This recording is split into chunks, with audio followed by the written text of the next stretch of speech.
All right, today we got a Class C tall motor coach. It's 28 feet, sleeps up to 7. It's on a Chevrolet Express chassis, and as you can see, it has big awning and plenty of room for storage. And the RV comes with pretty much all the basic things anyone needs to go camping, like camping chairs, table, kitchen utensils, bedding, propane stove, and all other small things that everybody needs to go camping. Yeah, so there's, as you can see, there's many storage. We can start from this one. This is where all the propane and leveling jacks, plenty of woods. You can put so many things here. And another storage right here. You have your camping table, chairs, all the things you need. It goes all the way to the other side. And also comes with up to 2 bicycles, folding bicycles. It would be nice in a campground. You have to go somewhere far. Very helpful and good exercise too. Right here is where your dumping hose connections for the gray water and the black water. You connect your hose here, and then you connect it to the dump ground in the RV park, and you can dump all your gray water or black water. And this one is where we keep the hose and the dumping hose, the water hose, and all the hoses here.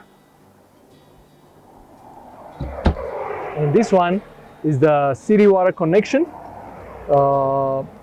Basically, when you get your RV park, you connect your hose to here, and you have unlimited water. You can take unlimited shower, use the sink, unlimited. And this one is if you want to fill up the tank. The RV has a thing about a 35-gallon tank, and this way you fill up your tank. Close it like that, and right here is where you can visually see your tank level. This is basically your tank.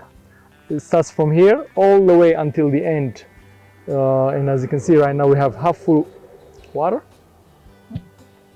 like that. And then you just use a regular gas, it's 87. And in order to drive this RV, basically you don't need any special license or anything. As long as you have a regular Class C license, you can be able to drive it.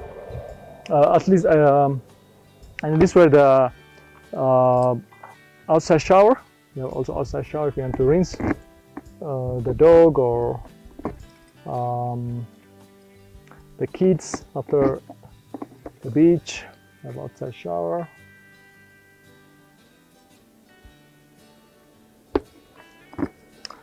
Over here is basically, over here is your 30 amp shore cord. Basically, you unplug it from here, and then you plug it to the RV park. You have to plug it to a 30 amp connection to the RV park because it's a 30 amps plug. So this how, and then you'll have unlimited electricity for the AC, for the microwave, and for everything that you need to do without using the house battery. But if you don't have, if you're not connected to electricity, you still can be able to get access to air conditioner or microwave, but you need to use your generator, which is right here. It's a Onan Microquiet 4000 generator, and you turn it on, and basically this will generate all the electricity you need for all the air conditioner and the microwave and the lights, if you're not connected to shoreline cable. And right here is where the house battery is. This is basically what powers all the units in the RV. So this marine battery, and it's pretty good. All right, so right here we got the propane tank. Basically, you need this for your refrigerator or your stove. When all your cooking is powered through this propane, and your refrigerator also. If you're not connected to Shoreline through the 30 amp cable, basically you're using your propane to power the refrigerator inside. A very powerful equipment. Okay, so basically this covers the outside part of the coach. So now we can move into the inside. All right, so let's go inside. Just open right here. When you open, automatically the steps come out, and you just lock this right here, the latch, and then when you come in, basically this is how it looks from inside. Basically this is a couch, and it becomes a bed when you need it to. So all you have to do is just lift it up from the bottom, then like this, become a bed. And then when you bring it up, support it from the top, that seat belts. All right, and right here is the kitchen, kind of the kitchen area. This also become a bed. All you have to do is basically remove this table, the inside, and then connect the cushions to make the bed. Very simple. And then this also could sleep up to 2. It's also a bed.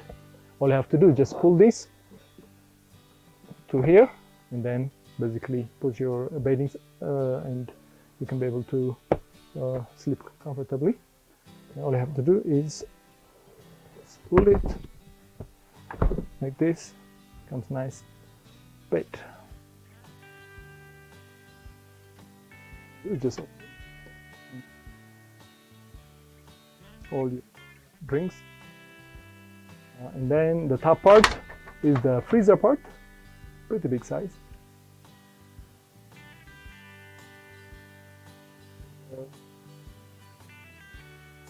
This is a sink, pretty nice, pretty big, and a microwave.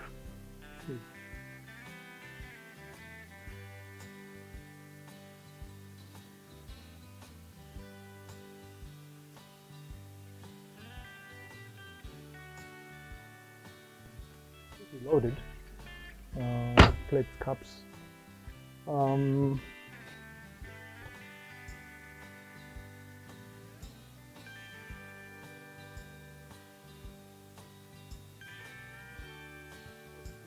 So, could sleep.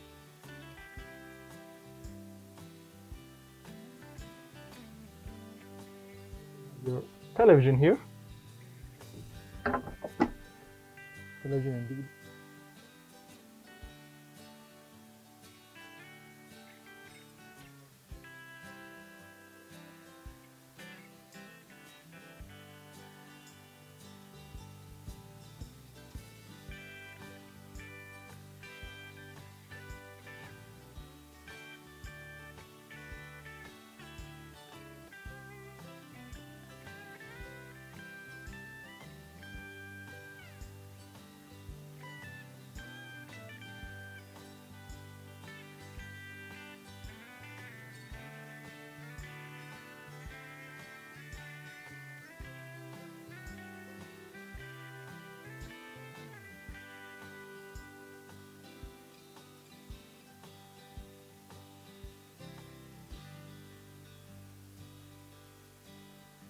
All right, so I want to show you guys today how to make this couch area to a bed.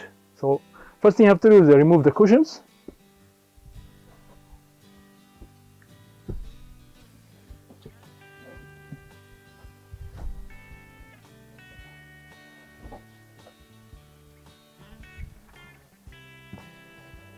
And then remove the seat belts.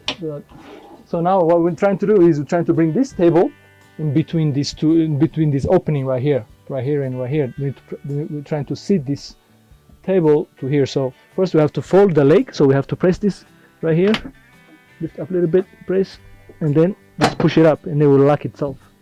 And then you hold it right here, and then there's a hinge here, so you want to lift up the table a little bit for it to go out of the hinge. So lift up a little bit, and then out of the hinge, come out slowly, and then you basically align it to that spot. So what I have to do, align it, and then become bed like this. So next thing to do, just basically put in the cushions in order to make your bed.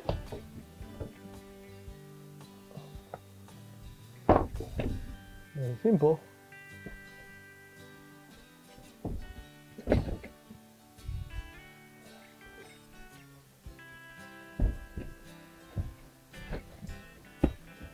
This is how you make your bed, and the bed is very simple. And when you finish in the morning, you lift up the cushions again.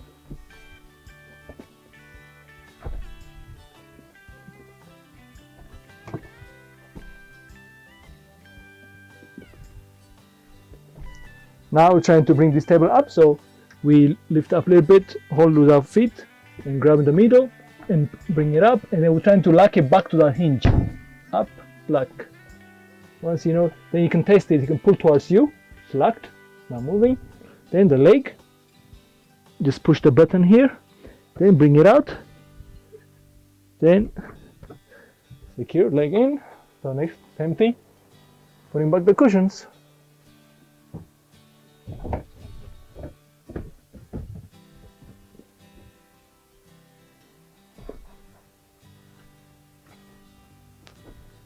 Here on your seat belt, put the seat belt first, up.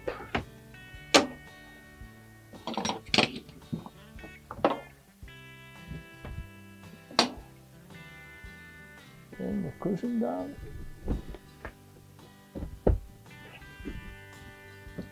Then seat belt on top.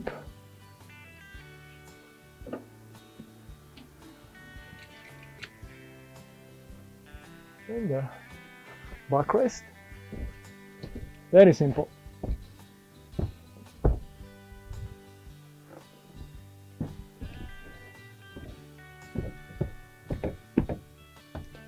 This is how you make it.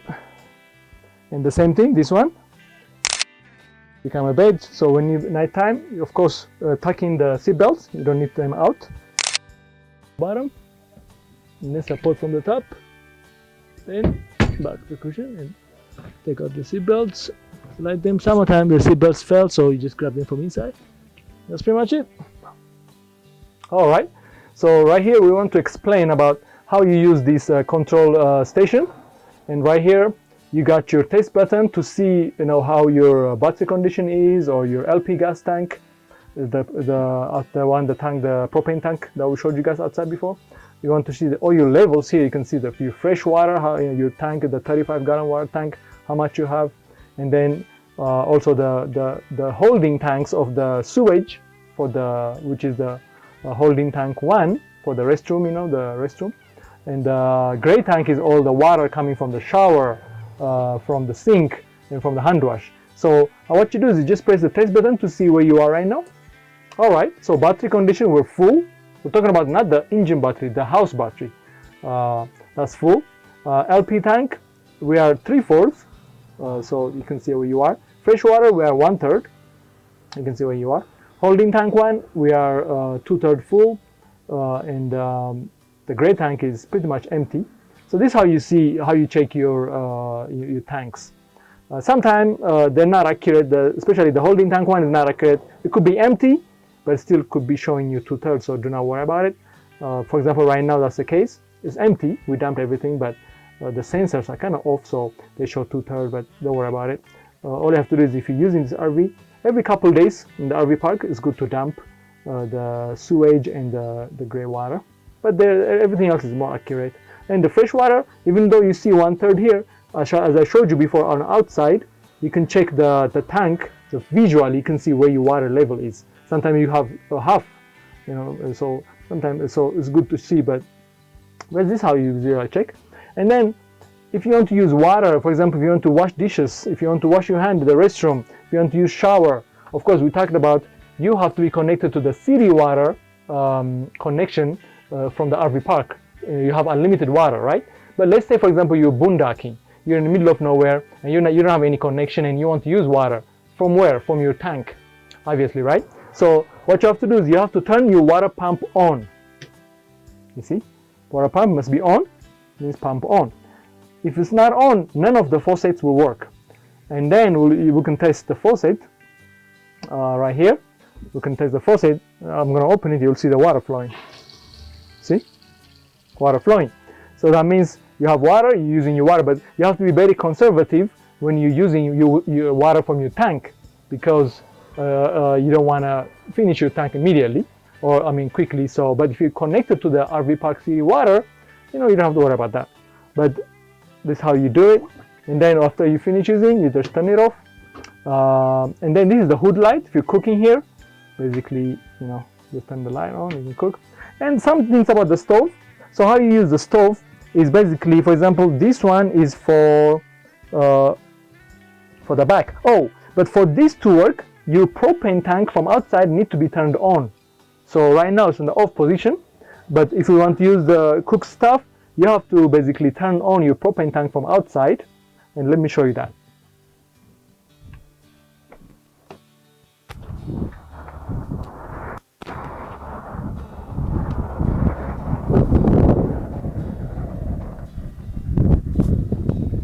So this is where your propane tank is, and then basically you turn on, as you can see, open is this direction, close this direction. So if you can see, closed right now. So we just open it all the way.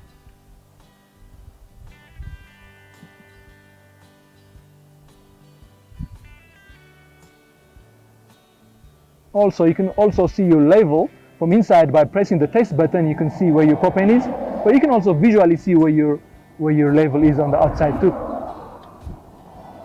All right, so now since we turned on the propane, now we can turn on the stove. And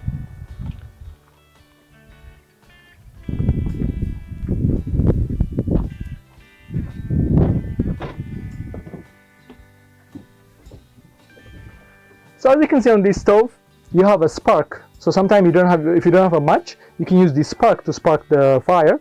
So for example, if you want to turn on this burner right here, you have to turn this to light. And as you can see, this one. So bring it to light. And then spark. Just turn spark. Try.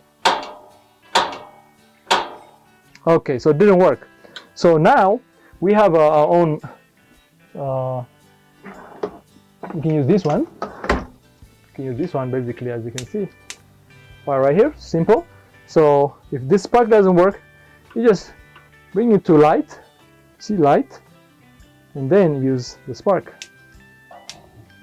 You got fire. So this is how you do it, and then just turn it off if you don't need it. And this is basically how you use the burners. And also, if you want to use the oven, which is right here, basically there's a you have to light up that right there. You have to light it up right there. So in order for that to happen, so here is where you have to basically bring it to pilot, and then it says pilot push hold. So you have to pilot and then push hold, and then you have to light up right there.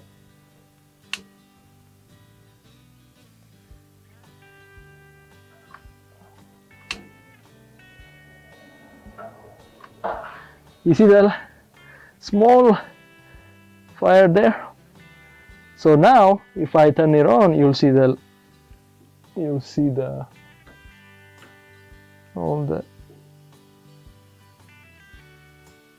see all the way came like that.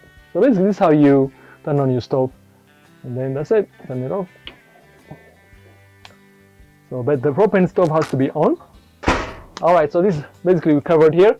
And same thing, microwave will work if your generator is running, or if you're connected to the Shoreline 30 amp power cable. Also, right here, very important. This way your button is for the generator. So right here, just right under the sink.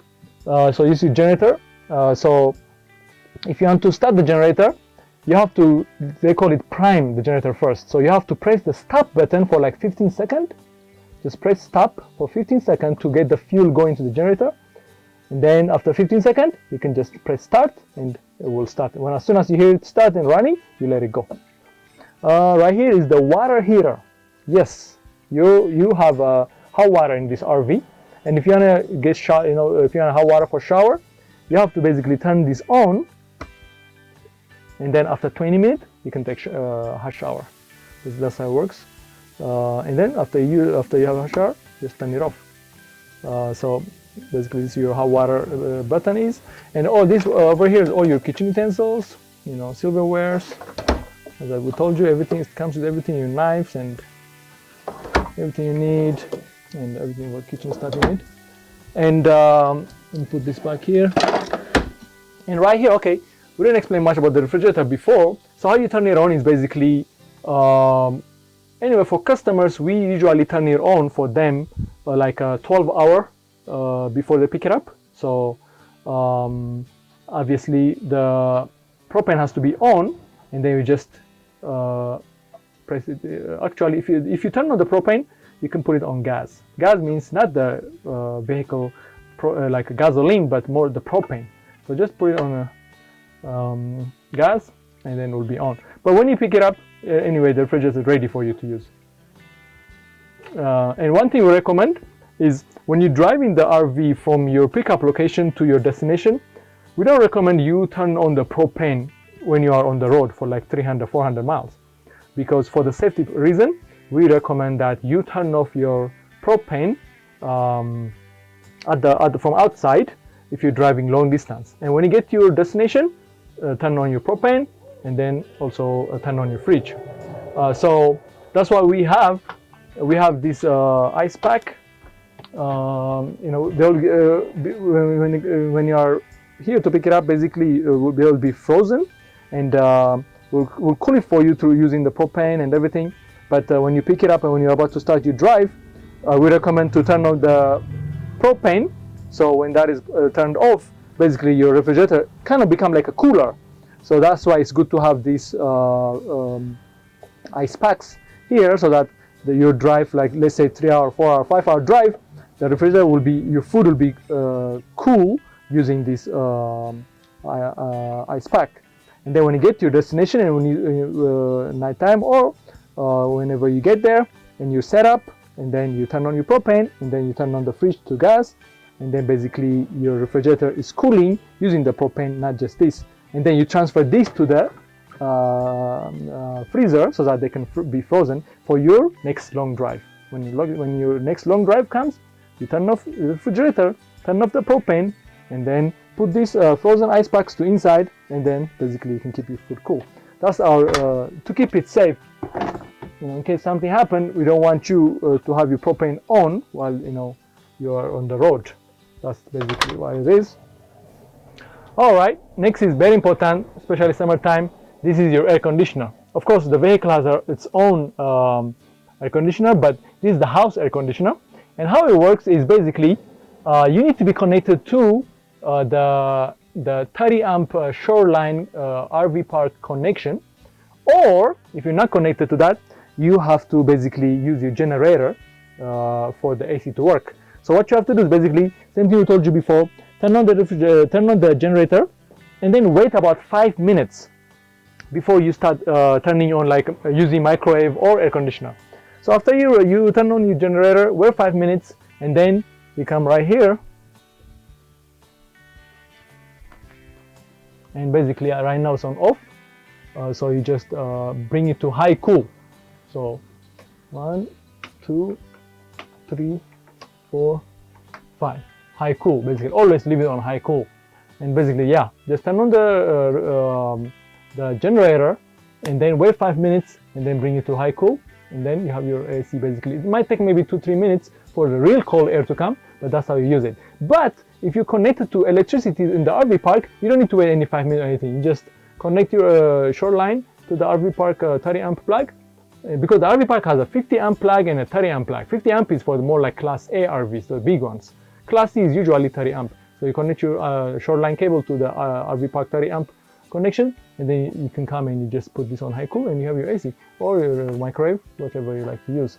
So basically, and then when you turn it off, okay, so now when you want to turn off your AC, of course you can turn off your AC, or let's say if you want to turn off your generator running using basically using your air conditioner, and you want to turn off your generator, we don't recommend you turn off the generator before you turn off anything like air conditioner, stuff like that, or if you're using microwave. So just turn all appliances off, and then yeah, you can be able to turn off the generator if you use a generator. So, and then the RV has all these vents. If you want fresh air, basically you can open these vents all the way up, and even if it's raining or anything, it doesn't matter because there's a dome on top of it, so no rain will come in, so you can leave it open all night, all day, whenever you want, as long as it's not too cold. Or of course if it's hot day and if you're using the air conditioner, you want to keep all the cold air, so you want to close it. But there's a vent here, there's another vent in the bedroom, and for this vent, basically this vent has a fan. It has a fan, so basically for this to work, obviously you have to be connected to short line cable at the RV park, or the generator has to be running. And then what you have to do is somehow for this fan to work, you have to open it up. Otherwise, if you turn on, nothing works. You have to open it up a little bit, or whatever, if you want to open it all the way. And then basically, right now actually it works. Actually, it works off of the house battery. Yeah, it works off of the house battery. So basically that's how it is, you know. And it will based on your choice here, it will basically suck the heat out or bring air in. Mostly its purpose is to suck any heat from inside to out. And then just turn it off, and then you close it. But for example, if it's closed and I try to turn it on, it doesn't work. That's why I said you have to open it up a little bit. And the same thing, it has a dome, so even if it's raining, you don't have to worry about it. You can just leave it open. I leave it open mostly for fresh air to circulate. And when you feel like the vent is touching the top, you just stop there. You can even bring it down a little bit. So basically that's how it is. And then the restroom also has its own vent.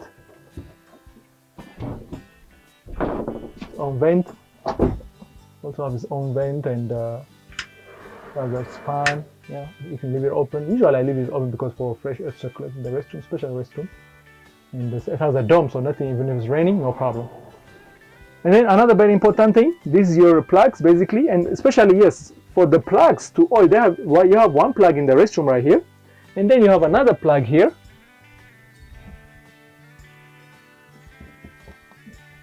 Right on the right side of the bedroom, you have a plug right here for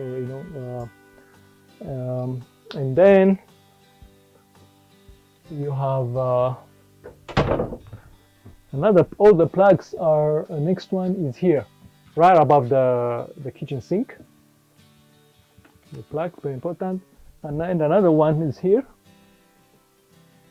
right above the kitchen dining area. So for these things to work, the same thing. You need to be connected to short line 30 amp power, connected in the RV park, or the generator has to be running basically for these things to work. So you need that kind of strong electricity for these outlets, for AC and for microwave. The rest of the stuff, they work off of the house battery. And then if you have any issues with these plugs now working, you can be able to reset it. There's only one plug with a reset. You can be able to reset it right here. It has, as you can see, it has the reset. So if any of the plugs don't work, you can come here and you can just press the reset, and then they'll work. So that's pretty much it. All right, so as we showed you before, there's a television and a DVD player in the bedroom, as we showed you before. And then this RV comes with an antenna. So if you want to watch the local channels, you have to basically be able to raise up your antenna. And as you can see here, down position, if you want to bring it down, you have to go this way. And if you want to bring it up, you have to go this way. So just follow the arrow And I recommend that holding one hand like this and then turning it like that, because it's kind of a little bit fragile. So if you just use one arm and then using this part and different, might break. So it's good to give it a support right here, and then just rotate. And then let somebody stand outside and watch for you to see how high the antenna all the way up. If they tell you that all the way up, then you can stop. And then the same thing after you watch your television and everything. When you drive, it's always recommended that you bring the antenna back down, all the way down position, because the wind might blow it away. That's a very important thing. And then another thing here is the step. So as you can see right here, there's a step button right here. So what this does is right here, basically the step, as we told you before, when you open the door or close the door, it will automatically go in, and when you open it, it will automatically go out. But let's say if you are already parked in your RV park and you are stationary for like a couple of days or even a day, even half a day, you want the step to just be out. You don't want the step to go in and out. So all you have to do is just press this button, and even if you close your door, the step is not gonna go in. It will just stay outside. And then once you start driving, but legally, by law, you're required to have your step all the way in. So you just turn it off, and then we'll turn off. This is a patio light for the outside light right here. And then this is the battery disconnect switch. You don't need to worry about it. You don't need to touch it. It's always going to be on for you. And this is your fire extinguisher. And that's pretty much it. All right. So as you can see, the awning, and by the time, let's say if you finish your trip and you want to, first of all, we don't recommend you bringing the awning out in a very special. If you feel like it's a windy day, it's very dangerous for the awning. The wind might just blow the awning, and it's going to be a big problem. So when you want to use the awning, make sure that it's not too windy day. Or sometimes you open the awning, and then all of a sudden, after like an hour, very strong wind come. If you feel something like that, please put it back, just for the safety of the awning. And then now we're going to show you how to basically bring it back. And first step, these things need to be removed from here.